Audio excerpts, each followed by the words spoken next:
So today I want to discuss a topic that's really frustrating for many people, which is weight loss. Unfortunately, the strategies that we have are not too efficient. Let me explain you why. Usually, if you want to lose weight, you're going to think calories. I want to decrease my calories, which makes sense. It's calories in, calories out. But when you dig into the details of it, there's something that's not functioning right. So here's an example. Let's say your basal metabolic rate is 2,000 calories.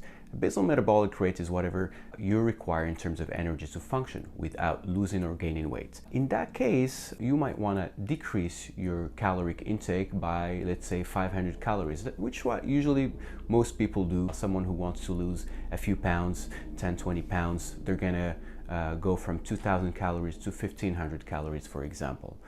What happens when you do that, you're putting your body in survival mode, or more like a starvation, which means that you're going to be able to function, but your body is going to get adapted to that decreased amount of calories.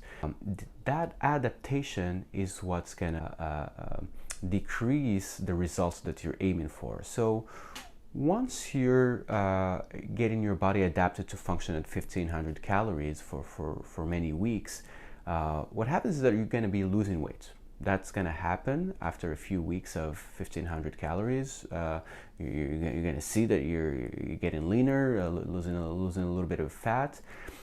But let's say you get to the point where you wanted to go. You were, 200 pounds, you went down to 180, you're feeling good, you lost all that extra fat.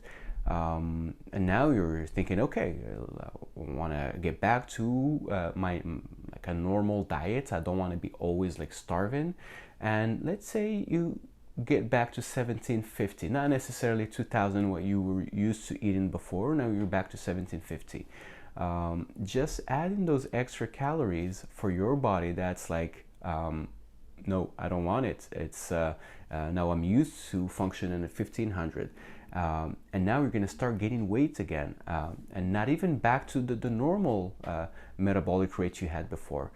So which means that now your metabolic rate went down from 2000 to 1750 to 1500, which means you're decreasing the quality of your metabolism, and now you're noticing that you're getting more weight, and people get frustrated because they realize that with those diets where you're decreasing your caloric intake, there's no end. You always want to be in starvation in order to lose weight.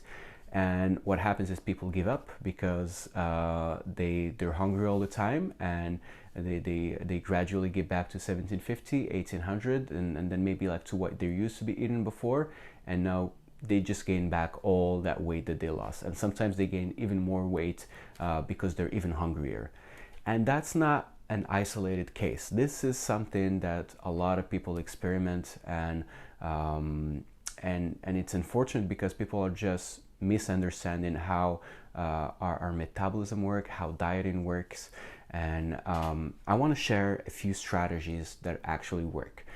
From my experience, from the research that I've been seeing, and just from my own experimentation with my dieting. So number one thing that is important is if you want to lose weight, don't eat. And that, as extreme as it sounds, that's what you want to do if you want to lose a bit of weight. What does not eating means? So not eating is a super effective strategy. So let's say you're eating only 1 or 2 meals a day, and in between those meals you're in a fasted state. And the science is really clear. The research shows that being in a fasted state for an amount of time, usually we were talking 14 hours, 16 hours, and it doesn't have to be anything crazy. It could only be eating dinner a bit earlier and having breakfast a bit later. And the science shows that it improves your metabolism, which means that if your basal metabolic rate used to be 2000, now being in a fasted state, you can increase it to, let's say, 2200 calories, which means you can be eating the same amount of food that you were eating before, and now you're being more efficient at burning fats. So you can be eating 2000 calories, now your energy requirement is 2200 calories, and you're kind of in a 200 calories deficient. So you're gonna be start to lose weight while still having a good metabolic rate. Number two, you want to eat real food. Avoid processed food at all costs. Eating real food, the advantage that it has is that it requires more energy to digest. You're having more protein, more fibers, you're chewing your food. All that requires energy and keep your metabolism up.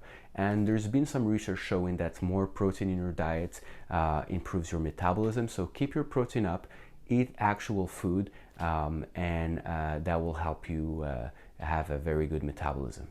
Number three, exercise and weight training. To be more specific, lifting weights builds more muscle mass, and muscle makes your body hungrier for calories. So which means if you're eating still the same amount of calories, your body now requires more energy, and for sure it's going to make you hungrier to eat more calories, but a lot of time what happens, you're going to eat less than what your body demands, and you're still going to be losing weight while you exercise.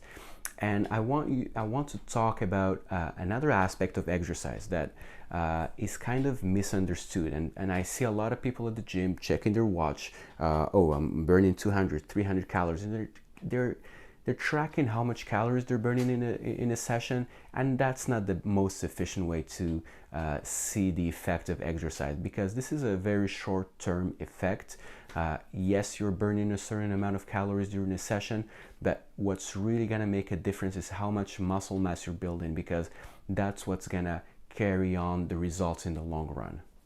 So number four, it's all other lifestyle factors that we don't take into account. That's the sleeping, that's the hydration, that's the stress level, and those really make a big difference. Putting your body in a stress mode makes you less efficient at utilizing energy. So if you really want to be more efficient, if you really want to have a good metabolism, make sure you're sleeping enough hours for what you require, and quality hours, which means you really want to feel rested when you start your day. If you're waking up in the morning and feeling lethargic, well, there must be something wrong. It's either your quality of sleep, it's either whatever you do during the day, you're doing a job that you don't like, you're stressed out, and you really want to fix that. Otherwise, the weight loss is not going to happen. And same goes for the hydration. You really want to stay hydrated during the day. Dehydration has shown that it decreases the quality of your metabolism. And just stress in general, we want to reduce it. Try to find a time during the day where you just go for some mindful walking, just doing some breathing exercises. Anything that can help you lower your stress level will in fact increase your metabolism. So thank you for watching. I hope those ideas are going to help you lose some weight, and see you on the next video.